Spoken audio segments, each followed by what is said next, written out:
Hello and welcome, and we're so glad that you're here for another mental health and wellness chat. I'm Brittany, and I'm here with Madison, and we're two of your VC Counseling Center counselors, an associate. And we're here to have real conversations about the emotional challenges that students face and discuss navigating them. So today we're going to explore a fun, honest truth that healing is not linear. So whether you're recovering from trauma, heartbreak, or burnout, progress can feel really messy and unpredictable sometimes. So today we're going to talk about what real healing looks like, the setbacks, the small wins, and everything in between, and how to stay compassionate with yourself through those ups and downs.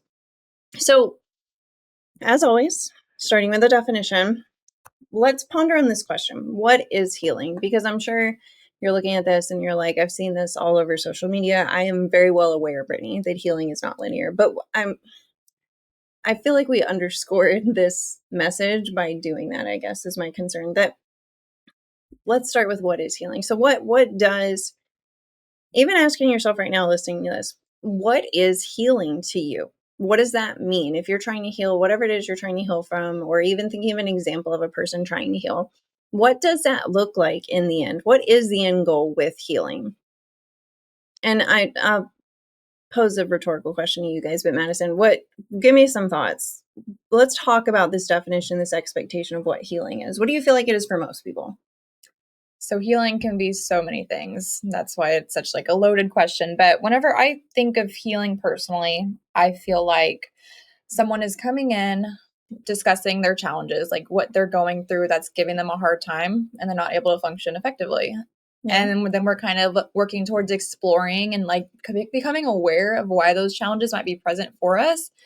And then I think the healing part of it is that we get, these strategies, these tools to help us approach these challenges in more effective ways so that we are, contributing to our well-being and our mental health.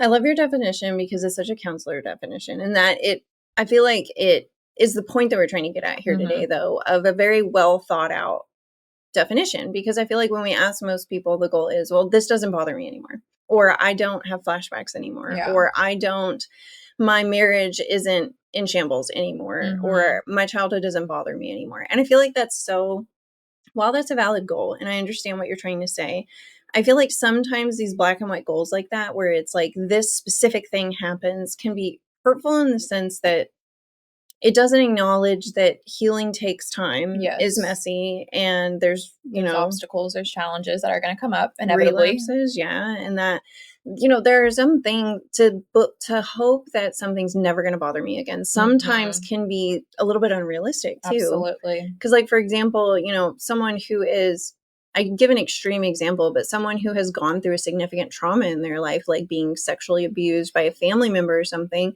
I feel like it's somewhat unrealistic to think that one day I am never going to think about that and it is never going to impact me in any way. Yeah.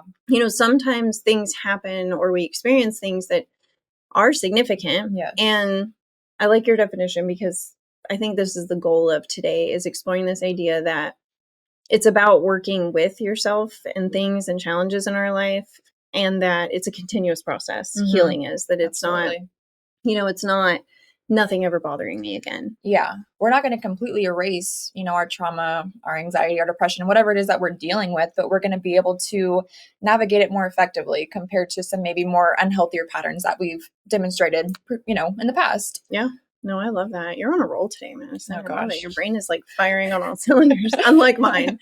So yeah, and it's important to define, and I challenge you today, if you're listening to this, like, what is your expectation of what it means to heal? Be that from trauma, failures in the past, relationships, childhood, even things like depression. What is your expectation of what healing is? And obviously I pick on us a lot because we're therapists, of this idea of like, why do we even care? Why are we even having this conversation? Why are we even arguing? Well, because like I said, I feel like these expectations matter, because a lot of times we don't reflect explicitly on what is my expectation of getting over, quote unquote, this thing, healing. What is my expectation of that? And really asking ourselves and being honest of, is this a realistic expectation, or is this a black and white expectation where it's like either I'm okay or I'm a wreck, and it's no in between? No. Because I feel like life exists in that in between, if that makes sense. I hear people that say, ugh, I shouldn't have to depend on these coping strategies to get me through this. Like, I just want to be able to handle anxiety or whatever it Mhm. is, like on my own. And I shouldn't need these like crutches, for example. And it's just, they have this expectation that, oh, I'm in therapy, I'm doing the things, I'm never going to have this Mhm. anxiousness, this depression again. That would be great. Yeah. We would love for that to happen. But no, like life happens. There's going to be times when we're doing so great and then we get these little speed bumps that come up. Yeah. And like, yeah, we might revert back to some old patterns, but it doesn't diminish what progress you've made and how far you came. It's all about how you get back on track.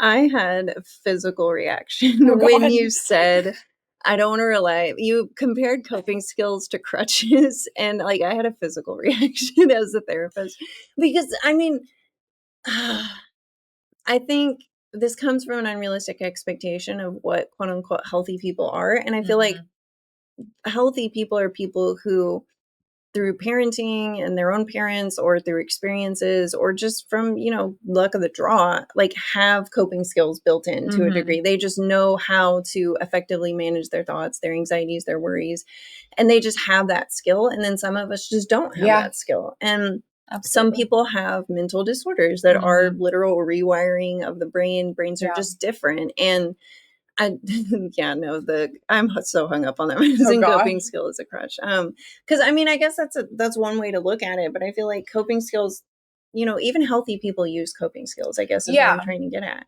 Yeah, no, I wasn't trying to say that coping skills are like something that are bad, but that's just an example I've heard someone say That's what I'm is like, saying, I like feel that shame perspective. that I Yeah. have to use these Yeah. things to function effectively. Mhm. And it's like, it's That's what life okay. is It though. is. Yeah. Sometimes we need extra support and extra tools to get Hmm. us through difficult situations because we weren't prepared Yeah. as children to navigate these things. Exactly. And even if we were, like I said, sometimes, we just have different brains than other people. And sometimes, like, for example, my brain is very prone to worry. And that's just how my brain is. And I don't know, my coping skills are definitely important. And like I said, part of being human is using coping skills. There's not a human alive that doesn't have coping skills and use them.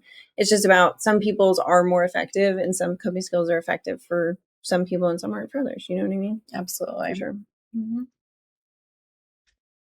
So when we heal, whether it's from trauma, like the whole goal here, ultimately the point is that whatever we're healing from, it for most people, and take it from us, we talk with a lot of people about their internal worlds, honestly. It's not in a straight line. It's not, you come in day one and everything's perfect and we progress to day 60 and you're healed, perfect, cured.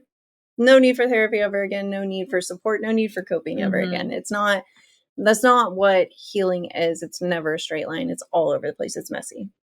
Yeah, absolutely. Like I was saying earlier, we're going to have those times whenever we're like, oh, I handled this so great. Like I've really made progress. And then next week, something absolutely crazy and unexpected could happen. And Hmm. we feel like we're back at the starting line. Yeah. And, it's just learning to learn how to navigate those hard days rather than take it as absolute failure. And like we haven't made any progress at all. Yeah. And it is. I mean, I haven't had, in all the years I've been practicing therapy and counseling, I have not had a single client that came in, did the thing, was 100% committed, never had a backslide, never had a relapse, never had it's just so unrealistic as humans to think. And even more so, there are a lot of factors outside of you and your effort that can impact your progress too. Like, stress, like things happening in life, a loss of a loved one, an accident. I mean, there's so many things outside of our control directly that can impact Mm-hmm. our ability to heal and move forward and progress. And ultimately, the thing, I mean, it's a positive and a negative, but the thing about life is that even when you think you have it figured out and you're coping very well and you feel like you're on top of everything, life has a habit of challenging us regardless. Mm-hmm. So, and the thing is that when we're challenged, struggling, figuring things out, coping is how we grow and continue to be strong and continue to change and evolve and become better people. So, I mean, healing is not a straight line, is the whole point of all of this. Yeah.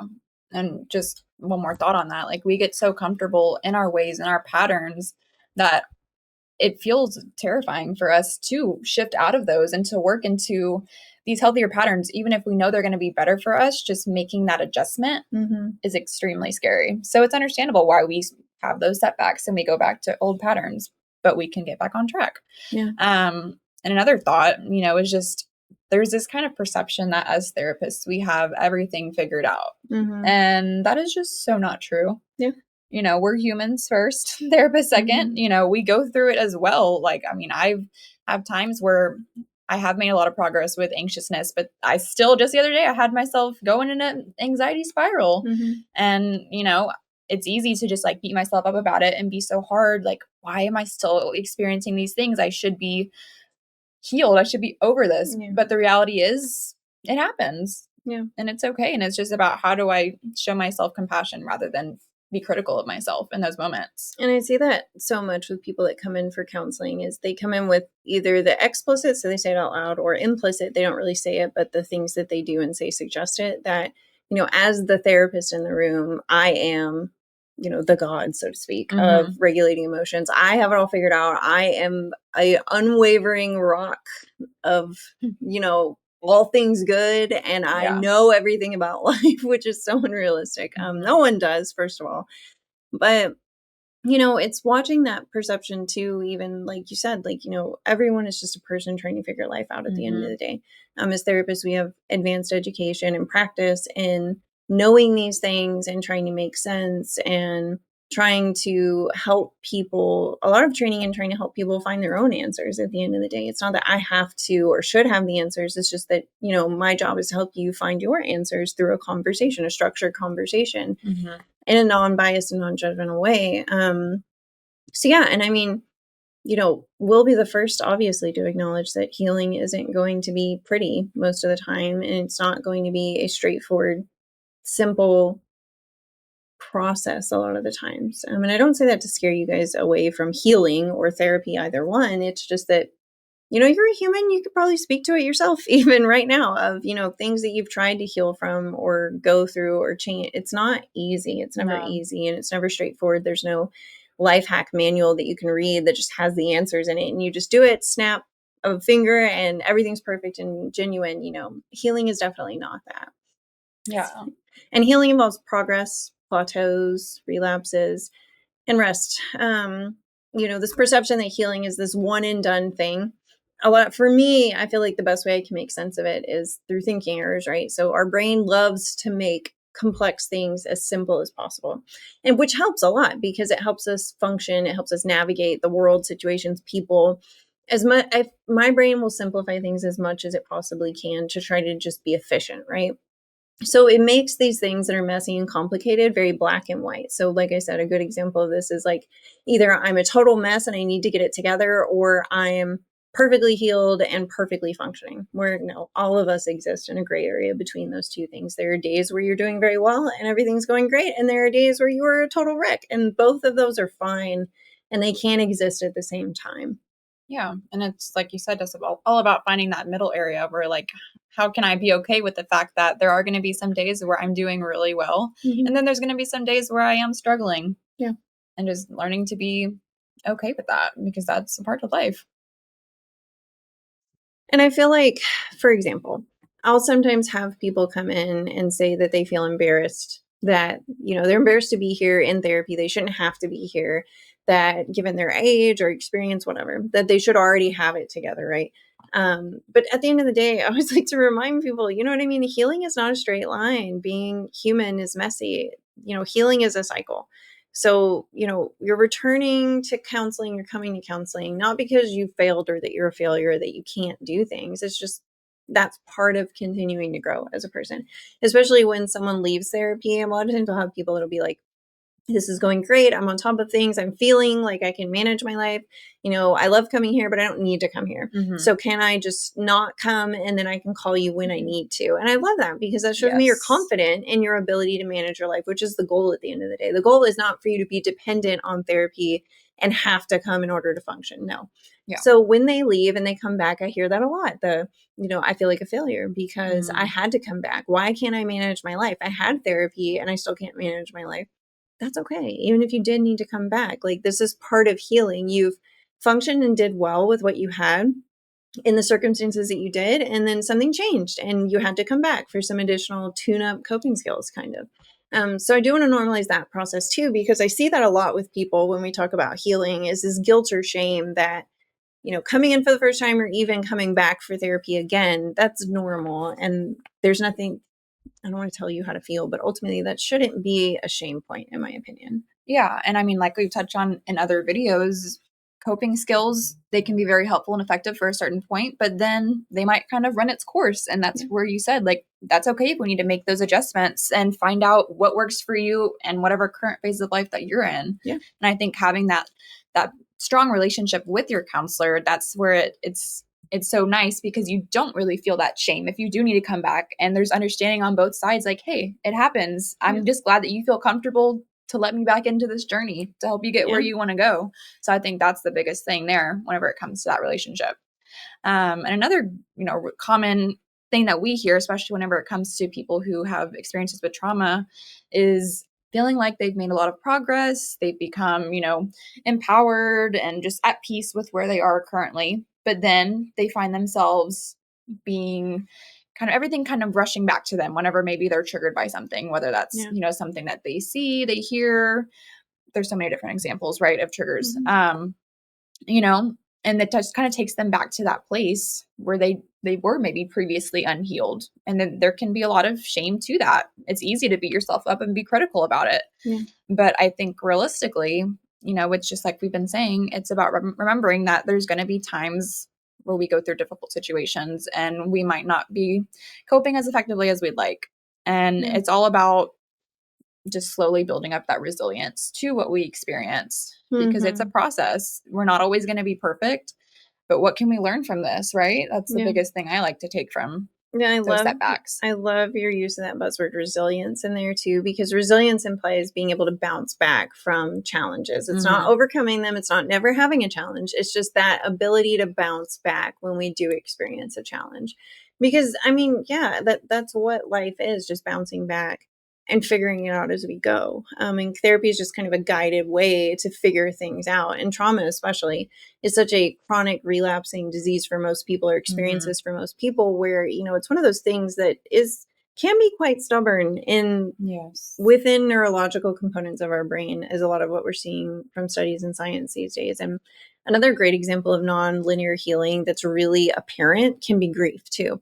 Because I'm sure you've had people in your life, even listening to this, when people experience grief and lose someone that really matters to them, it's something that a lot of times what I hear from people who have experienced this is that it never goes away. It's always there. It's just not as loud, or it's not as apparent over time.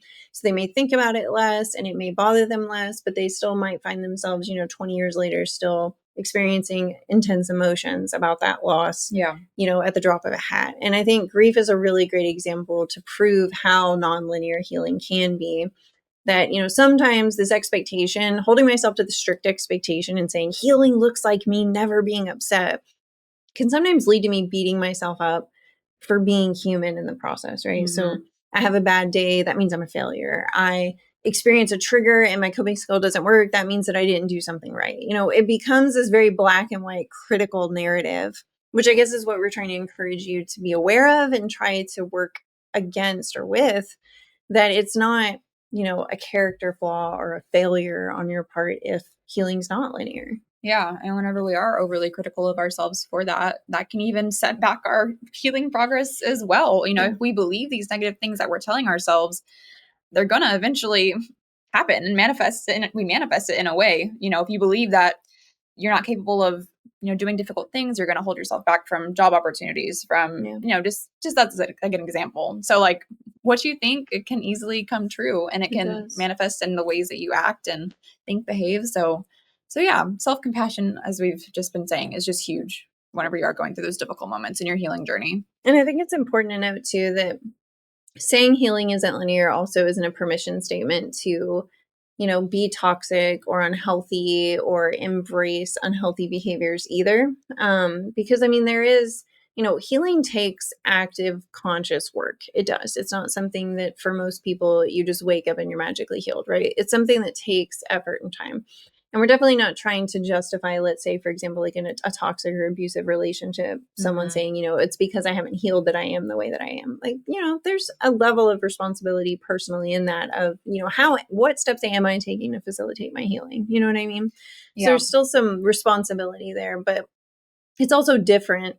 When we talk about something like grief or, trauma, it's also different than a mental health disorder, right? Because I feel like when we talk about healing from a mental health disorder, that's an interesting expectation to throw in here, because what can that really look like when I have a diagnosable disorder, Yeah. And I mean, an example would be depression. There's going to be times whenever we are really impacted by this mental health disorder. And then there's going to be some periods where we are doing better. And it's just kind of how it's a progress of the disease too. I mean, it's a disease that has periods where it's active and then relapse. Yeah, absolutely. And that can be very, discouraging, but it's just learning to recognize like this unfortunately is my reality. And just, I think having that expectation that this is going to happen, hopefully can maybe bring some more. Well, that this is a disease, so there's going to be relapses, but how can I manage those relapses when they do come up in a healthy way? And that's part of treatment too, is coming up with relapse prevention plans, so that when and if we do hit another depressive period, how can we manage this period effectively and also maintain our safety and well-being in the midst of it too? Because a lot of times when we have major depressive disorder, like in the example, suicidal thoughts or ideations are also not uncommon with that too. So it's always about how can we navigate this? And once again, it comes back to healthy coping, practicing it every single day.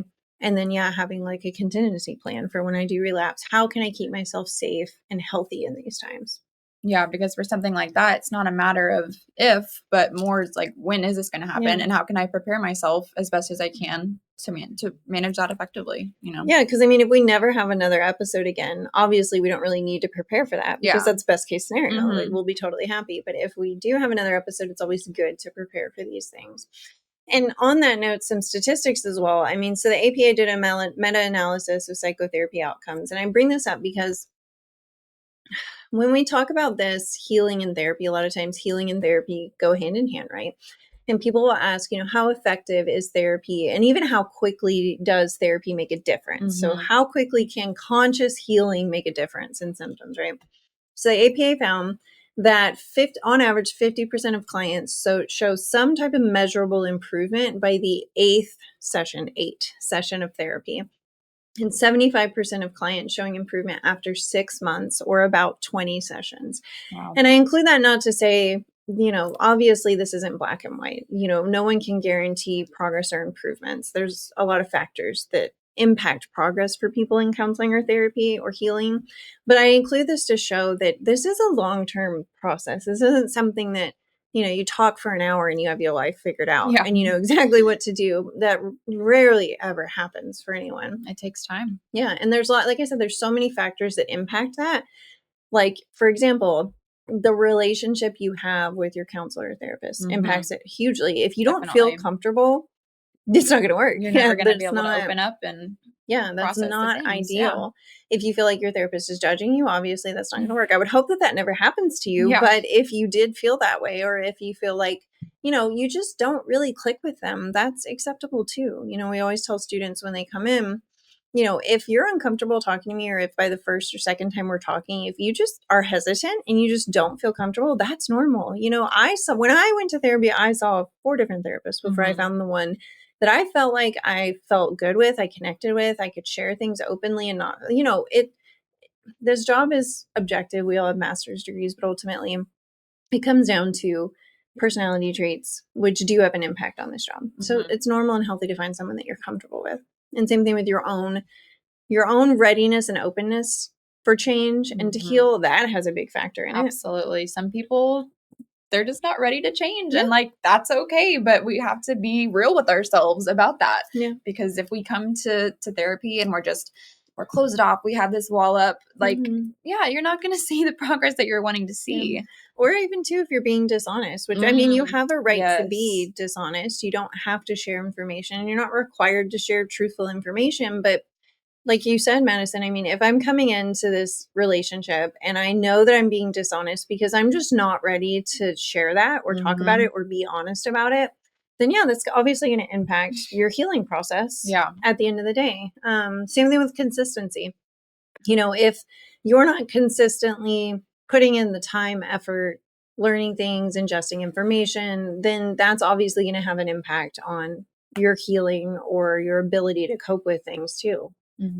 Because obviously whenever we're in counseling, we talk about the things, we process the things, we give people the tools and strategies they need. But if we're not consistent with actually applying them outside of session and into our daily life, then yeah, you might not see that progress that you're wanting to see. Absolutely. Yeah. And then just on top of that, like we were saying earlier, outside stressors, there's so many things that are not in our control that can have a huge impact on our progress and the way that we're healing, effectively.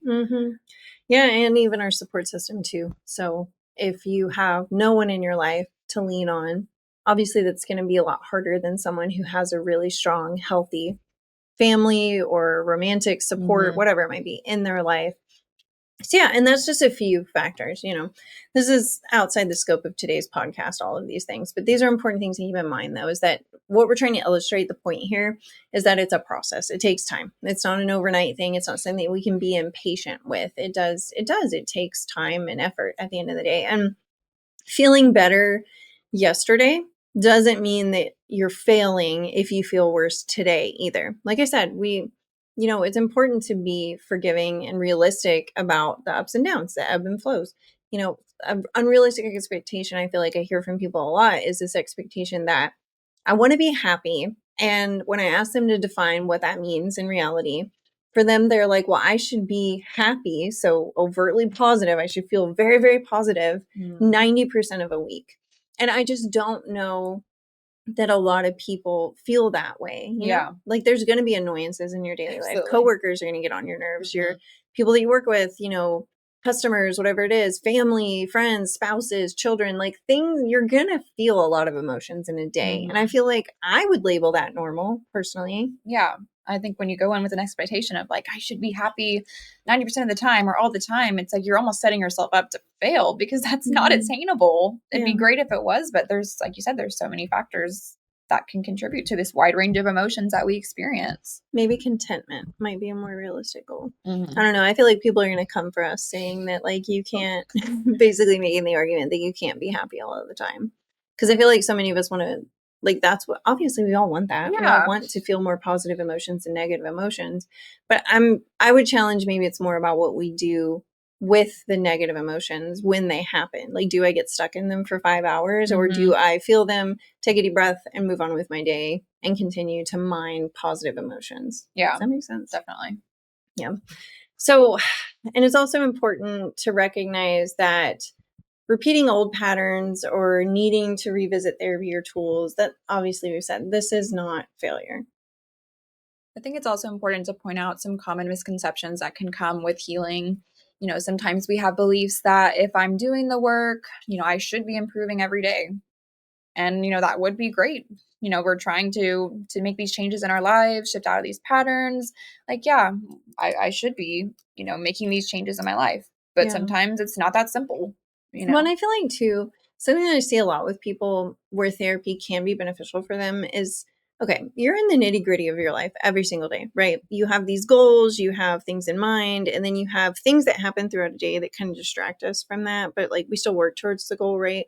And like time passes and then we sit down and we judge ourselves and we're like, I obviously haven't changed. Everything's still as awful as it was. Whereas I feel like as a therapist, for me, sitting in this chair over here, checking in with you once a week for an hour, let's say, I feel like it's way easier for me to see progress than it is for people to see progress, clients to see progress when they come in for counseling. Because I feel like for me, I can sit there and watch the way that you think about things and the way that you feel about things and notice differences in how you're making sense of things in your life as you tell them to me. Yeah. I don't know if that is a good enough example. But I feel like sometimes we're so zoomed in on our own life that we don't notice even small, subtle progresses and improvements, where for me as a therapist, I can point that out to you and say, I am noticing you thinking much more positively about things. Yes, it's still a challenge, and yes, it's still hard for you, but I'm hearing you be much nicer to yourself when you talk about these things and judge yourself. And 99% of the time, people will be surprised and say, oh my gosh, I guess you're right. I guess, it's hard to see when we're in the trenches of our life. It's hard to see the small steps towards progress versus, sometimes you just look up and you say, oh my gosh, I've come so far. And you know what I mean? Yeah, I mean, I think that goes back to kind of what are your expectations of improvement, and are they realistic or unrealistic? Because I know for me, I'm always the biggest advocate of we have to take small steps to get to where we want to go. Because if we bite off too big of a chunk, then we're not going to be able to see that improvement that we're trying to make. But it's the little changes that all add up to give us this big, healing result that we're looking for at the end of the day. Yeah. You just have to start somewhere. Yeah. And sometimes healing isn't necessarily visible on the outside, and it kind of catches up with us too. So even checking in, even if you're against therapy, that's fine. Even if you're just checking in with family, friends, whoever's in your life, and say like, hey, have you noticed any changes or differences in what I'm doing? Healing is this process. It's not necessarily a checklist, even though we want to try to make it that, because it helps anxiety. It helps us feel secure in that, if I do this, this, and this, then that means that I'm healed. But ultimately, life is so much more complicated than that. Issues are more complicated than that. Emotions are more complicated than that. You know what I mean? Absolutely. And just remembering that emotional ups and downs are normal. It's not a sign that you're doing it wrong by any means. Yeah. It's part of the process. And if we're ever concerned about that process, that's where professional help can be beneficial.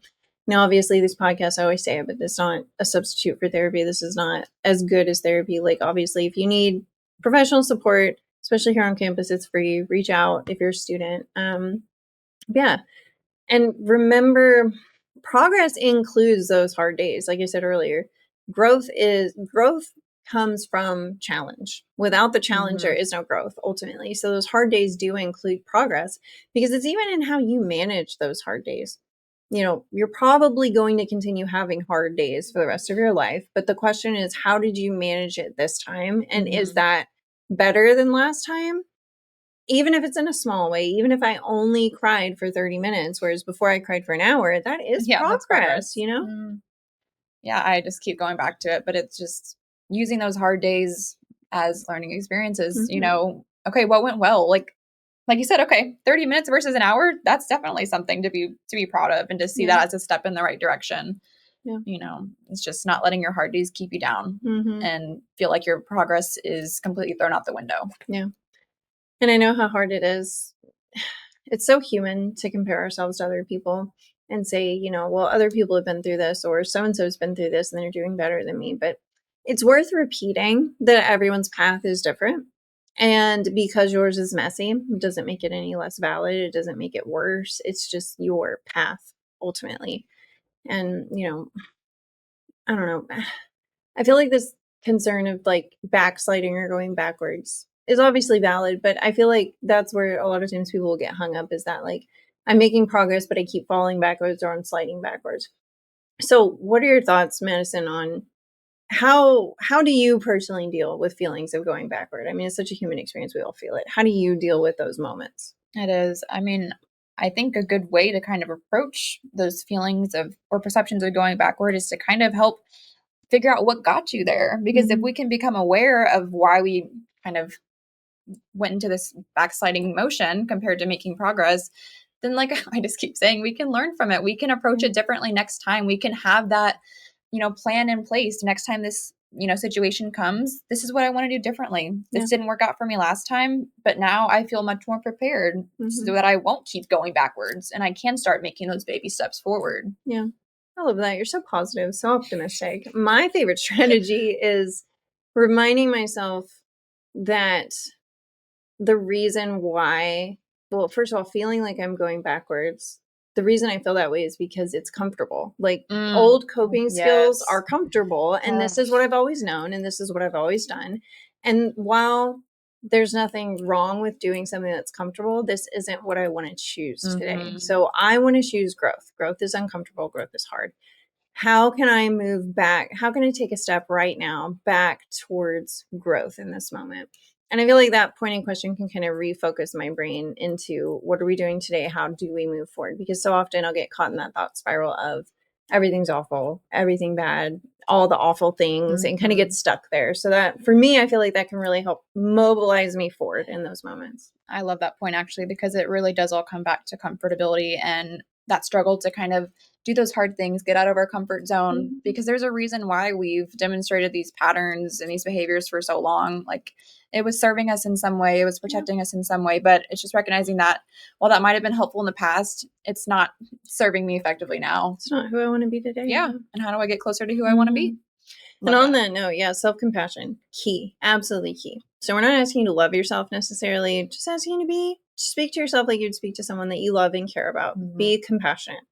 So instead of criticism, we are engaging something as simple as like, hey, today was hard and you're allowed to be upset with how hard today was. You need a break, take a break.